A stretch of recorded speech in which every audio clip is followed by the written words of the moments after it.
Hi, no prizes for guessing where this beautiful Trembler Bell came from.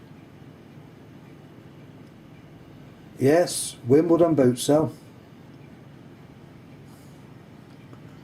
This was picked up last Wednesday, not Wednesday just gone, the one before.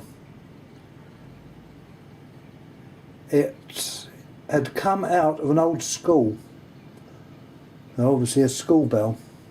You get an idea of the size. That's just over 12, that's about, yeah, that's over 12 inches from top to bottom. And going across.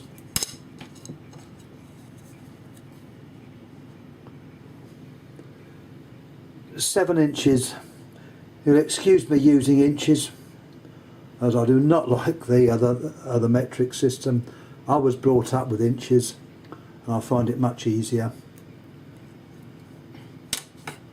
Anyway, this is known as a DC Trembler Bell. It will work on AC, but they're mainly intended for DC. And most bells of this type, well, I would say all bells of this type, work the same way. This is not actually functioning at the moment. This is to show you what you can pick up, and it is what I call a project. For a start, if you look at the terminals, unfortunately that looks like the original, but its mate next door has been altered. So what we've got to do is try and find two identical terminals, or binding post as I think they called it in America, to match the age of this bell and to set it off nicely. Obviously we've got to do a bit of work on the woodwork. The woodwork looks like it's possibly mahogany. No names are on it, no names at all, which is quite amazing because this is a beautifully made bell. The gong looks like it's made of phosphor bronze. Where it would have been made I don't know. It's possibly English made. We turn it over.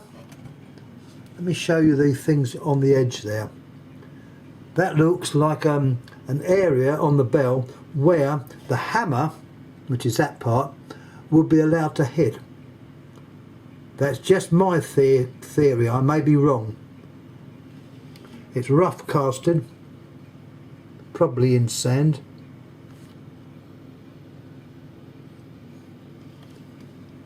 Now this gong isn't cracked.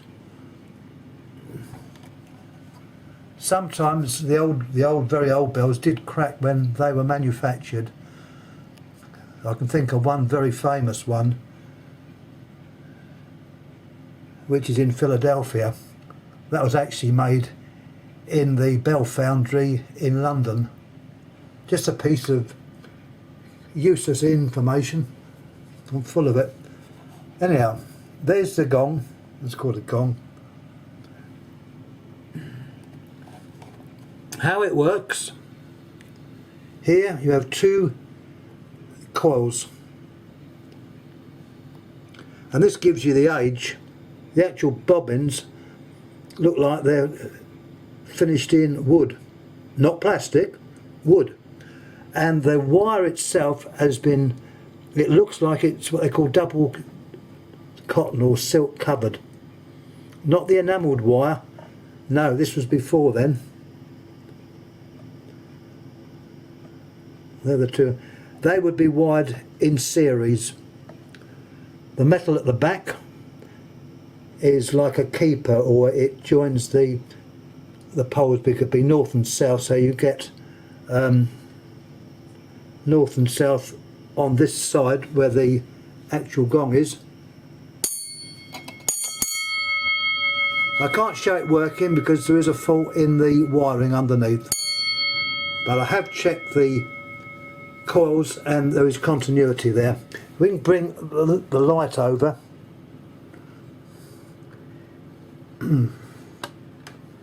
These lights are quite handy. Once again, I won't say where the lamp came from. Yeah, you're right. This Saturday at the boot sale. It's a daylight lamp. It's not an old one, But here you have the actual make and break, and the idea is when it's energised. I'll move the gong away a bit so you can see what happens. The hammer is drawn over by the electromagnet and the contact breaks. As it breaks, obviously the magnetism goes, that comes back, reconnects the contact, bump, it goes over again and the bell rings. It is a typical Trembler bell. You've got a spring at the bottom there, steel spring, which this obviously moves on. Sometimes you can adjust the actual tension, but this one is a fixed tension one, and the whole lot is fixed to the yoke. I think they'd call that a yoke. Anyhow, that's the workings of it. If and when I get it restored, I will show it again in all its glory with its new set of terminals. The cover which goes on the top looks like so, held on with two little brass screws. It's, as far as I know, it is mahogany. It's been pinned through with brass pinning. See a little brass pin there, and another brass pin the other side. It is well made. It's nice to see something well made. There's the innards, or the inside of the cover. We look at the back.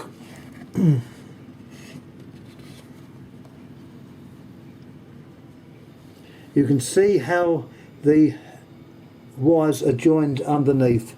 This is the actual wire joined to one of the terminals, and this is the other one. Very simply made.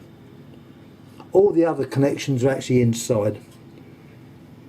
But what you have one side goes in through the coil, through one side of the interrupter, the other side of the interrupter comes back to the other terminal.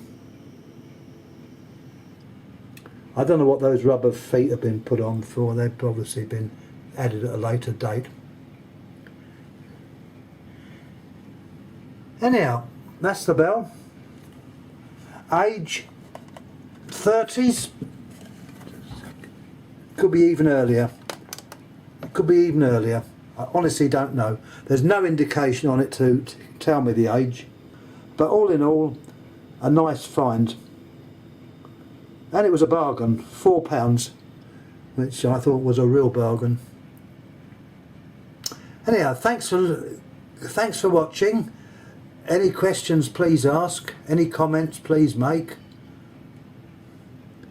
Please subscribe, and once again, thank you again. Oh, what I should point out, the actual contacts would be made of possibly tungsten, as there is spark in there, and obviously with spark in you get pitting and that. The other screw there is to lock the adjustment. That screw is actually adjustable.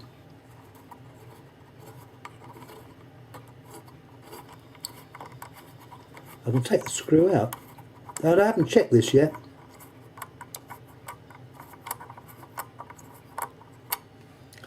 But there's the screw. If you look carefully at the end, it looks like the screw's brass, but you can see the metal at the ends are white metal, which could well be tungsten. And it's got a slight pit in there, see the little hole, but you would gently clean that up with a burnisher and it would work again. The other side in there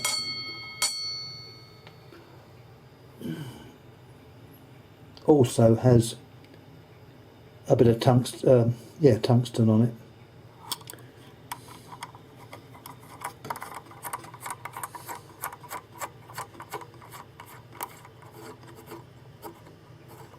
Now this, as I say, is a Trembler bell as opposed to an AC bell.